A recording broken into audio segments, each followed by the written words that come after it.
Hi, my name is Mark Anthony Dubose Jr. I was born July 4th, 1986. I want to say thank you for tuning in. Today, I want to do a progress report again on my dog, Ophi, the Dalmatian. It's been a little over a year, I think a year and a week now that I've gotten this dog. And today, she's like not the same animal at all as the day that I got her. And that comes down to me really just kind of testing out some new stuff and just at the end of the day having faith of it's going to work out, because I was looking for something different, because what I was doing with all my dogs just wasn't working. And pretty much everything when it comes down to all the videos that I've been making on some dog training stuff, that's just what I do. I don't talk about something and then do something different. I just do what it is that I say, so that I can get a real good understanding of behind closed doors, what's actually going on, what's actually happening. And it's just something that I've realized that along this year, I've had so many critics. So many people tell me that it ain't gonna go nowhere, nothing's gonna happen with it. Your dogs are gonna get more aggressive, your dogs are gonna get mean, your dogs are gonna stop wanting to listen to you, your dogs are just gonna keep getting worse. Then the other side of it is, not to say worse in a way of aggressive and all that, but then other people are like, oh, your dogs are just gonna be more pushy. Your dogs are just gonna wanna rule you and control you and tell you what to do and not wanna listen to you.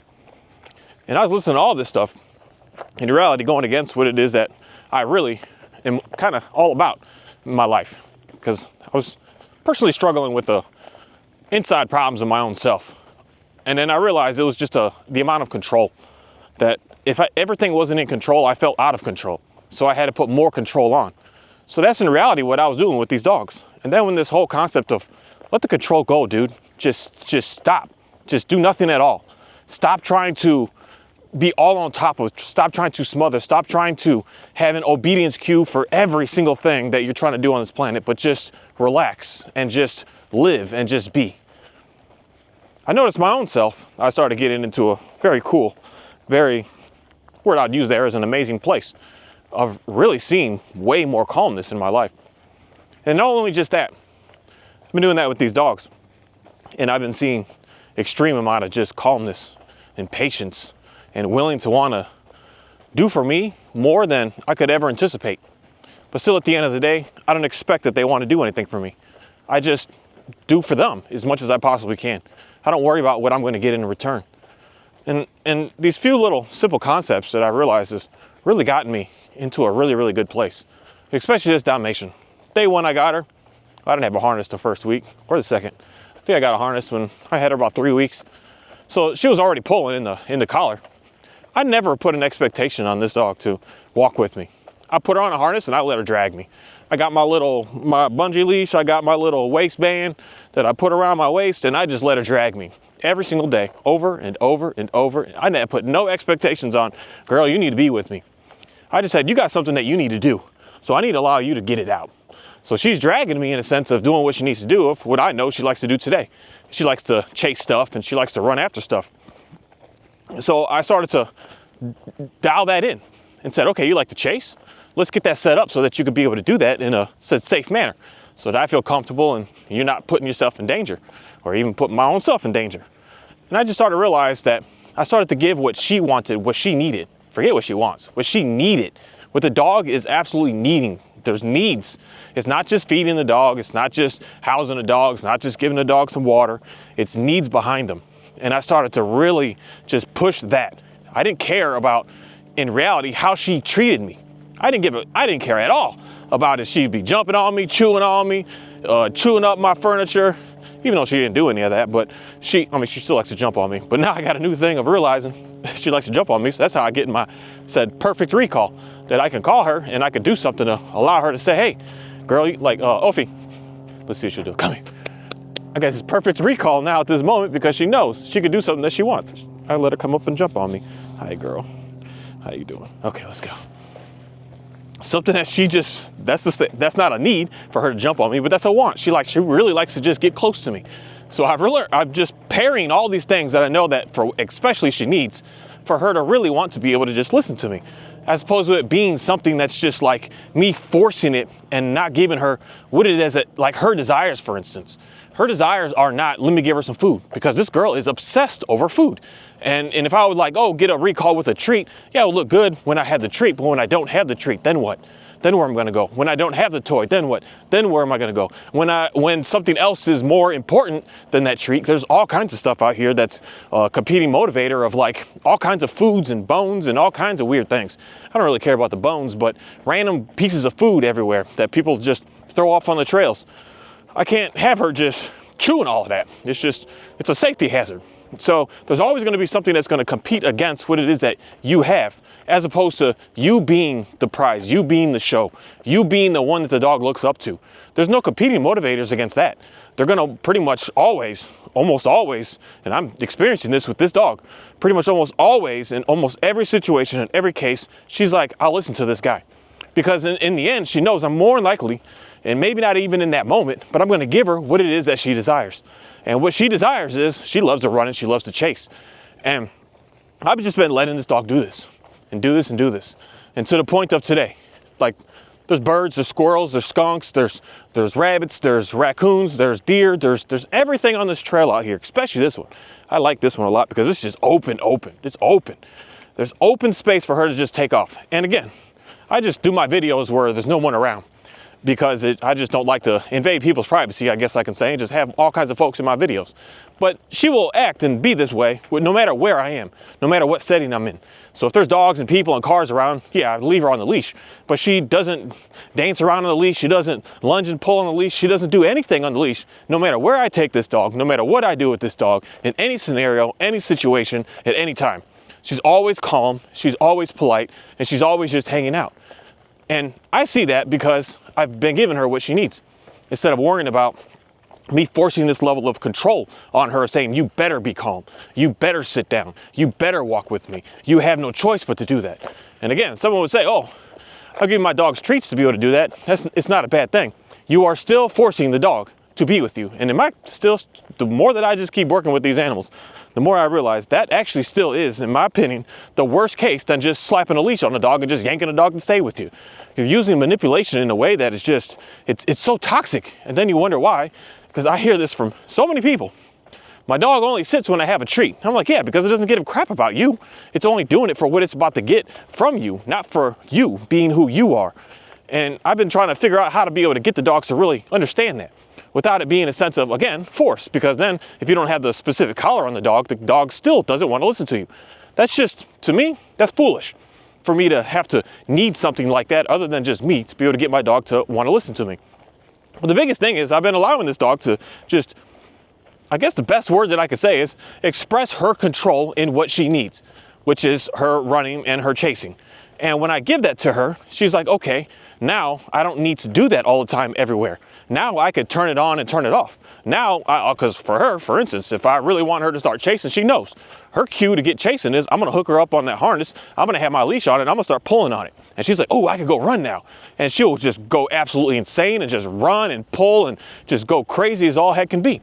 But when she's off leash or the leash is on her collar, around her neck, she is calm.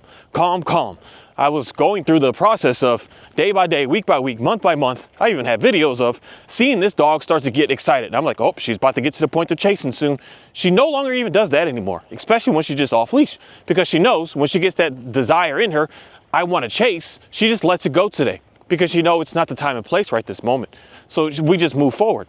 But when she's on leash, it's a whole different situation. She knows she can go at any time, any situation.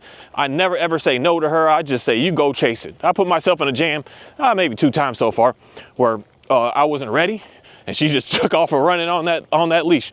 So I just know today, if I'm just walking and chilling and hanging out, I always put it on the collar around her neck. I don't put it on her harness. But it's something that she's just realized of, that on-off switch, I guess, that I'm looking for. That no matter what, this moment here, she could run out here, she could do what she do, but she never gets into that stance of that, what I used to call it, hyperdrive. She goes insane with her drive. She still does it today, as we were running yesterday, and I still get to see it pretty much every day because of how I'm running with this dog, but she only does it in that setting. And that's a part of when you allow the dogs to do what they need to do, everything just starts to become like normal. Because the biggest thing I would say here is like, it's like what I guess I could think of it as exposure therapy. Exposing yourself more and more and more to what it is that you desire, or what it is that you're fearful of even. At some point, it's just gonna become indifferent to you. It's no longer gonna be scary. It's no longer gonna be super excited. It's just gonna be, this is just what it is. And this is what's cool about, at the end of the day, I still really like me, purpose-bred working animals, because you're able to use that, their drive every day, their hard, extreme excitement, their hard, all of that that's in them, you get to use it for a purpose, as opposed to just it being something that's like almost a nuisance to you. That's the part with some folks, it's a little bit of a challenge for you, I guess, because your dog that has that need, it's a nuisance. You don't need it. Like my border collie, it's a nuisance for everyone to actually allow the dog to chase, herd, move, gather up stock, gather up items. It's a nuisance because your dog's trying to do it to cars and people and wildlife outside everywhere, and you don't want that. But for me, I get to allow him to express it, so it's easy. But there's one thing that I've done with this Dalmatian that I've noticed that is changed her life, transformed this dog's life. I saw a life transformation in a very, very short amount of time. And that's when I allowed her to chase and run as hard as she absolutely possibly could. Because even when she's hooked up to me, she can't quite do what she wants because I'm restricting her. I can't possibly run to 30 mile an hour plus that she's running. But the one thing that I noticed that really got her was that lure course. The flirt pole is cool, but it's just a matter of the flirt pole just gets her running and moving and back and forth. But the lure course, I set it up on a 300 meters out, or was it 300 feet out and 300 feet back, and I just let it run. And I let her run and chase the little flag on the string, and she was running. She was able to go completely all out to the point that she finally stopped and looked at me and said, I'm done. And because I've never been able to get this dog tired like that ever. And now she can't go nowhere near as long anymore because that over excitement is gone. So now she's like more thinking and processing it through as opposed to just going in this straight sprint of just who knows where I'm going and who knows what's happening. But that is one tool, I don't know if you call it I guess I'll call it a tool the way I use it, but that's one thing that really just got this dog. I've only ran her on it like, I think 4, maybe 5 times. It just changed everything because it allowed her to be able to just be her and go all out, no limitations, and just be able to experience what that feels like. And again, what starts to happen is it just gets normal. And then it gets normal, and then it's just a neutral stance. It's no longer, I need to experience that anymore because you've already had the chance to be able to do it. And that's something that's just, I've noticed is really just calmed, not only this dog, but all my other dogs down as well the same way. It just calmed them down to just say, hey, we're good. Because I don't care how long I'm out here at this moment today. I don't care how long. It was just, I don't know, maybe 4 or 5 months ago. I think the last video I made with this girl that she started getting excited on the trail because she sees stuff and she just starts to, it starts off at, say, on a scale of 1 to 10, it starts off at a 1. She's like a little excited. And then it turned 2, 3, 4, 5, and she just kept going. And then at some point, I'd have to like call her off, put her on leash and say, hey, calm down. I no longer have to do that. I go anywhere, anytime, for as long as I absolutely want, and she never gets to that point of, woohoo, I gotta go and I see the deer, I gotta go chase it. She never gets up to that stance anymore. She might get to a 1 or a 2. I mean, in reality, this whole time, she's just like a 0 on the scale of like excitability and wildness right now. She's just in the world. She's not focused on, I need to chase something, I need to run after something. She's just focused on, I just want to smell some stuff and just move on with life. That's all she's doing right now. And she might get to a 1 or a 2 nowadays to say like, hey, there's a deer. I just heard it in the trees. And then she just instantly just snaps right out of it. Get out of there, guys. Okay. We're not eating nothing today. That looked like they were looking at a rabbit or something in there. He got all excited, like, I'm about to go get it. Might be some baby rabbits burrowed in there. That's one thing. You study your dogs, you get to know exactly what it is that they're looking for with their behavior changes to see exactly what's happening with them. But this girl has 0 cares to just go, even right there. They got all excited. Oh my goodness, there's something here. Where is she? Right back again. Right back at 0. right back just hanging out. I don't have these problems anymore of like this overexcitability and this over level of fear. I mean, yesterday we were running, ran up on a horse for the first time. And she just looks at the horse like a little, man, that thing's big. What's going on with it? But we just walk past it like nothing's wrong. Just another average, normal day. Everything like that has just been going on with this dog from the day that I've just decided to say, I'm not going to control you. And in reality, I'm going to allow you to, in a sense, control me in a way to say, hey, what do you want to do? And I will do what you want to do. And I'm just realizing in the end, this is just a year into it. I can only imagine what this dog's going to look like in 2 to 3 years. It's something that all I can say is absolutely incredible. Incredible in a way that this is the dog. And this one here as well. I can talk about Kahi as well, because it's been the first year that he hasn't had no e-collar on, no nothing. He doesn't have any you better or else's. He's just hanging and just relaxed. And Kahi, he's very attentive. He's very listening to me. He's very just, what do you want? What do you want to do? Come here. He's just on it. There's no hostile stuff going on. He's just like, I'll listen to you, buddy. I got you. And this dude, he lives the same type of life. Okay, you can go. He lives the same type of life that a dog that lives in an apartment or lives in a house type lives. He's locked up, and then he comes out for the normal walk. So he's basically in the house all day. He doesn't get a chance to just roam the land and walk and do whatever the heck he wants to do all day. I don't know anybody that does that with their dogs personally still, but these dogs just they're set up and they work and function the same way that anyone that lives anywhere. That's the thing that I would always give a lot of people pushback when they're like, oh, you live on a farm, that's why your dogs are so nice. Because of where I live isn't going to change the dog. It's what we're doing with the dogs. And for me personally, I have to make sure that I'm doing the same stuff that everyone else is able to do, to make sure that someone would be able to replicate. This is why for me, stay away from a working line border collie. Because if you do not have animals for it, I don't see the success with those dogs personally. They're hardwired to do what they need to do. And if they don't have it, the artificial stuff will get you there, but the dog needs something real to be able to get its full, complete life into it. It needs something real. It can't just move a flirt pole all day. It needs like a real chicken one day to just like, I'm gonna move that chicken around. It's something that's in them to fulfill them.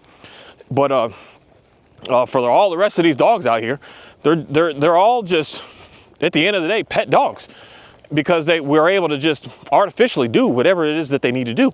For this girl, what she likes to chase is deer and rabbits and everything. She likes to chase the real stuff, but in reality, she prefers to chase my fake stuff today.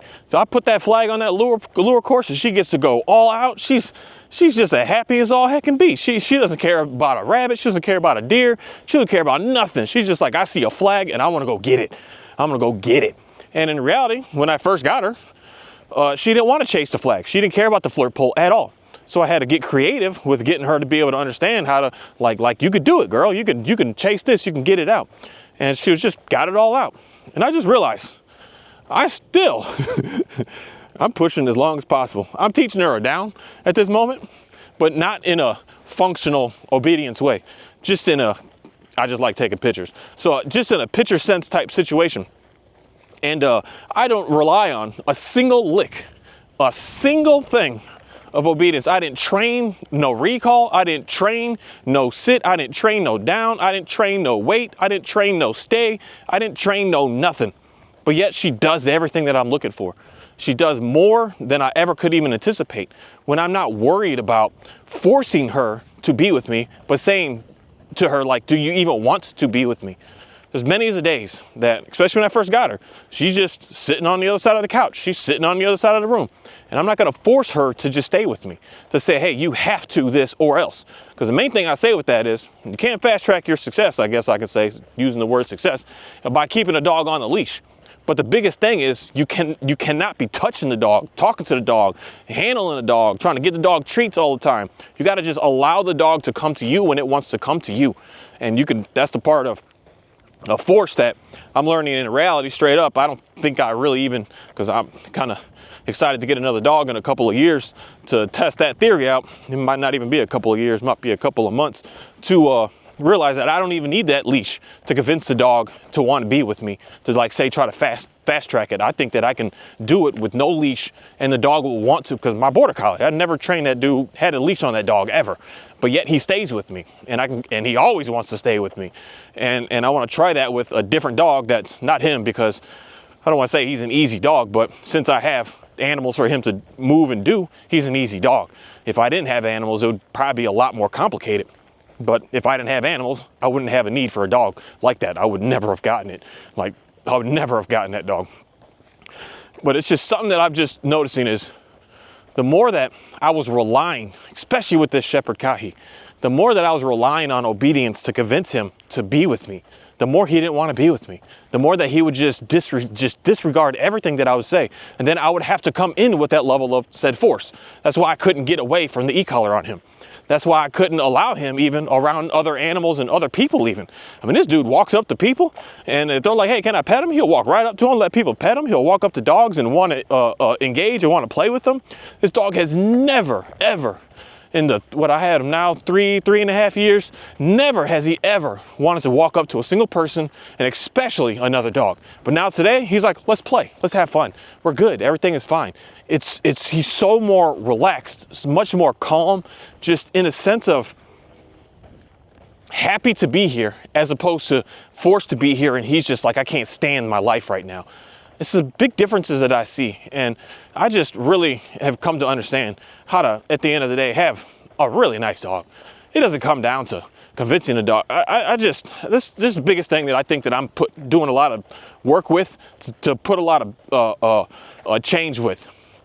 I'm never going to do obedience work with my dogs to expect them to be able to function, because that's that word that dude likes using, functional obedience. I would never want my dog to be able to need obedience to be able to function in my day-to-day activities. That's what I believe is most just ridiculous for dog ownership, because your dog is only going to want to continue to keep on giving you that pushback and not really wanting to just like appreciate you and care about you. It's only about what can you do for me as opposed to what can you do for them. That's the biggest thing that I'm really starting to see here. If I'm relying on obedience to get my dog to listen to me, if I'm relying on obedience to get my dog to want to come to me, if I'm relying on obedience to get my dog to want to wait by the front door to be able to come out, I'm just doing a disservice to the dog. And it's just going to keep on making things keep getting more and more complicated. And me, I have the luxury, I guess I can say, of being able to see people and see a bunch of people and see a bunch of dogs because of the type of work that I do. And it's incredible for me to be able to just like really just not say some mess of like what could be happening, but actually seeing it in the reality. Especially, oh, my dog sits, but only if I have a treat. My dog sits only if I have a leash. My dog comes to me only if I have this collar on. And I'm like, oh, okay. I hear that all the time, all the time. Oh, that's like the biggest thing that I always hear. They know how to do all these tricks and commands and cues, but they only with this, as opposed to just being just an always type stance. And that's what I just really understand. The more that you're needing and desiring that obedience to get your dog to actually be able to be a functional animal for you, that's where the fight starts. And the dog is going to look at you like, I don't know, buddy. I don't really want to be with you. Thank you. Hey, Kahi, Ophi. Oh, come here. Kahi. Good girl. I appreciate you. You can come up. Good girl. Look at this boy. Hey, Kahi. Hi, boy. To me, when I see, man, I got videos of this boy like 2-3 years ago. When I see this boy, Kahi, Kahi, he's much more, the word that I want to use here is puppy-like. This dude's like 6 years old minimum. He's like 6 or 7 years old. He's not young. So I've had him for a while and he was already grown before he got to the school, and he was in the school for over a year. He's like 6-7 years old at this moment. I've just noticed this past year, he's just getting more and more playful, just puppy-like, just like happy and excited. And there's no like pressure of like, or else, or just, he's getting more just calm, extremely calm. You know, as much as I like this Dalmatian and seeing what I've been doing with her, she's what I would say this Dalmatian, if it comes down to me talking like genetics of dogs, she's a nice dog. She's not too scared of stuff. She's not too nervous of stuff. She's not anxious of stuff. She's a nice dog. She's a nice, just to the core of who she is, a nice dog. When she gets scared, she'll maybe want to like run away a little bit, but she'll run away like literally 2 feet, or she'll just freeze real quick and stare at it, and she just gets right through it instantly. She's a really nice dog. But my Shepherd, this boy's got issues. His, say, genetics, he's a scary dog. He's a nervous dog. He's an anxious dog. He's like just on edge about everything. I mean, just like that one video I made of them going up and down the that little like bridges, for instance. He's scared of bridges. He still is. The dude's scared of even being in the house. He doesn't like walking on the floors. You can just see a big difference in like when I had both of these dogs scared of going down that ramp, and Ophi in like 10 seconds runs up and down it like nothing. But Kahi I'm still working on him today. I'll being able to do that same thing. But she just got it instantly. This boy is much different, much different. He's so nervous and on edge. And I believe that I made it worse by the control aspect of everything having to be perfect and everything just smothering him on you better because you better or else, you better just because, you better.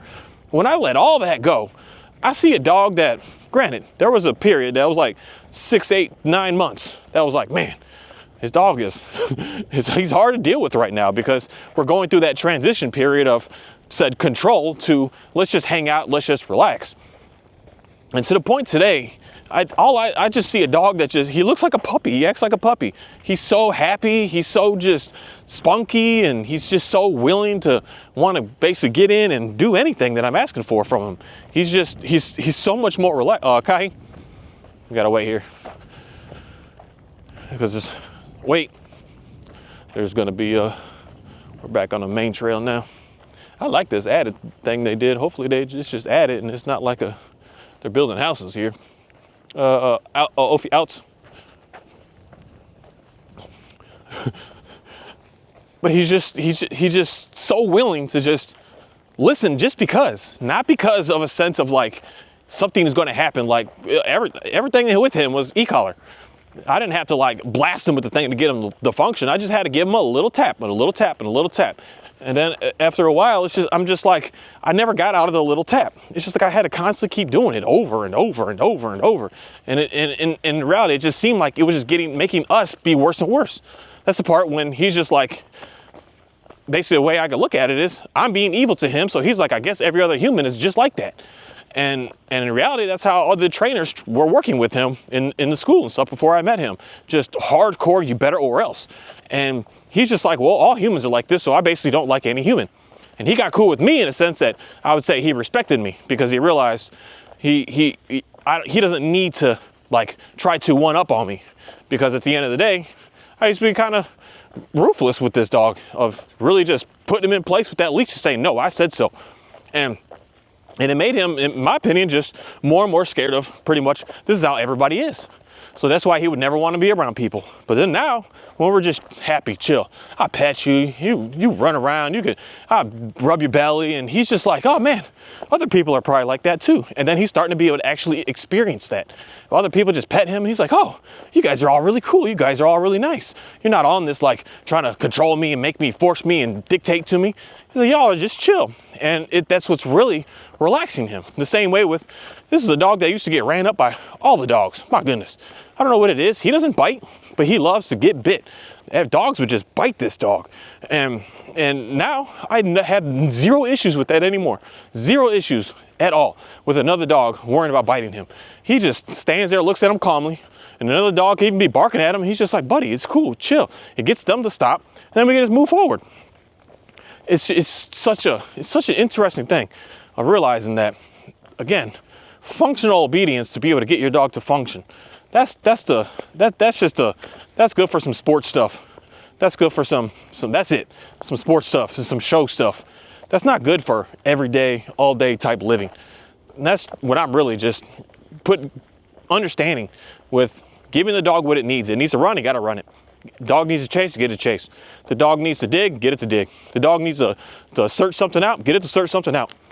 And you're going to notice that you don't need to do it every day, all the time. You got to do it when you got to do it. So for me, when I could see that this Dalmatian is like, I gotta run, I set the lure course up for her, and I said, let's go. And she already knows the bag, and she knows all the stuff, and I'll have her out there while I'm setting it up, and she's getting all excited, like, oh, we're about to go run, about to run. And it's not an every day, every week, even every month type situation. It's just every once in a while when I could just see it in her where I'm just sitting on the couch and I look at her, I'm like, you want to run, don't you? She just gives me this look in her eye, like, yeah, I gotta let all this out. And I let her do it, and we're done. Because in reality, I wouldn't want to do it every day. Because I don't know, I know it's kind of the same with humans in a way, especially when we get older, but I don't know about a young dog. But running every day is hard. It's hard on the body. You really shouldn't do it every day. You got to kind of put breaks in the middle of it. So that's why for me with them, I wouldn't worry about it every day. I would do it when the time's needed. And I see just absolutely incredible things.